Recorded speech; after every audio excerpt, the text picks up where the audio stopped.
በጣም እኔ በጣም በትልቅ ደረጃ ከማደንቃቸው ሙዚቀኞች አንዱ ነው። ደረጀ መኮንን ይባላል። ደረጀ መኮንን በሙዚቃ አካባቢ ሰዎች ሊያውቁት ይችላሉ። ብዙውን ጊዜ ውጭ ሀገር ስለነበረ ግን የቴዲ መኮንን ወንድም ነው። ቴዲ ማክ እሱም እንደምታውቀው ኃይለኛ ሙዚቀኛ ነው። ደረጀ አሁን በህይወት የለም። በነገራችን ላይ የአስቴር አወቀ እንደዛ የፍቅር ዘፈኖች እነ ሙናዬ እነ ሽሩሩ የኔ ወለላ ሌሎችም አብዛኛውን የአስቴር ዘፈኖች ደረጀ እንዲሁም ቴዲ ማክ ነው የሰሩትና ደረጀ እኔ ለመናገር ከምችለው በላይ በጣም ነው ማደንቀው ደረጀን። በነገራችን ላይ የጥላሁን የጠላሽ ይጠላልም እሱ ነው አሬንጅ ያደረገው። የቅድም የሰማነው በጣም ይገርም። ጥላሁን ገሰሰ ነው የነገረኝ አንድ ጊዜ ይሄን ዘፈን በጣም ነው እኔ በጣም ወደውና ማን ነው ይሄን ሙዚቃ አሬንጅ ያደረገው አልኩትና በጣም ትንሽ ልጅ ነበር ደረጃ ያለኝ ያኔ 17 18 አመቱ ነው። ከትልልቅ ሙዚቀኞች ጋር ነበር የሚጫወተው እና አሬንጅ የሚያደርጉት ሌሎች ሙዚቀኞች ነበሩ። ጥላሁን ውጪ ቆሟል እስከሚጨራርሱ ድረስ። በኋላ እነሱ የራሳቸውን ስራ ጨርሰው በሉን ጀምር ሲባል ቆይ ያቺ ልጅ የምትነካካውን ድምጽ መጀመሪያ ልስማ አልኩኝ አለ። እንግዲህ ጥላሁንም ቀላል አይደለም ይሄን መለየት መቻል ትልቅ አቅም ነው። በኋላ እንግዲህ እንደምታየው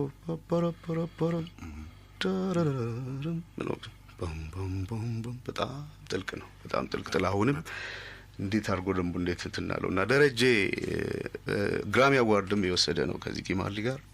የልጅነት ህልሙ ከቦብ ማሊ ጋር መጫወት ነበረ። እንዳጋጣሚ በህይወት አላገኘውም።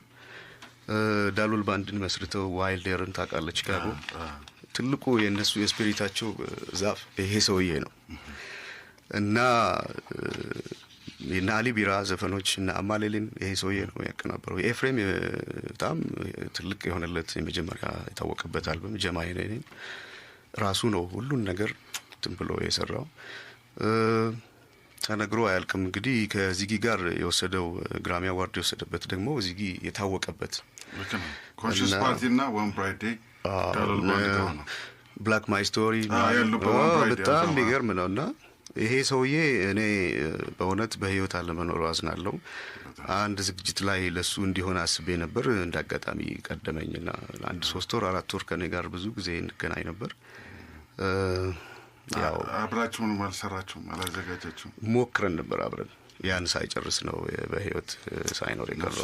በጣም አንድ ቀን ግን ፕሮግራም ሰርታችሁ የሱ ስራ እንዲህ ተነግሮ የሚያልቅ አይደለም። በጣም ትልቅ ሙዚቀኛ ነው። በደንብ ተስተውጥሮ አይ ብዙ አውርተናል። አሁን ወደፊትም ብዙ መቼም ተወርቶ ያልቅም እንጂ ዘለቀ ገሰሰንም እዚህ አመተን ስለ ዳሎል ባንድ ብዙ አውርተናል።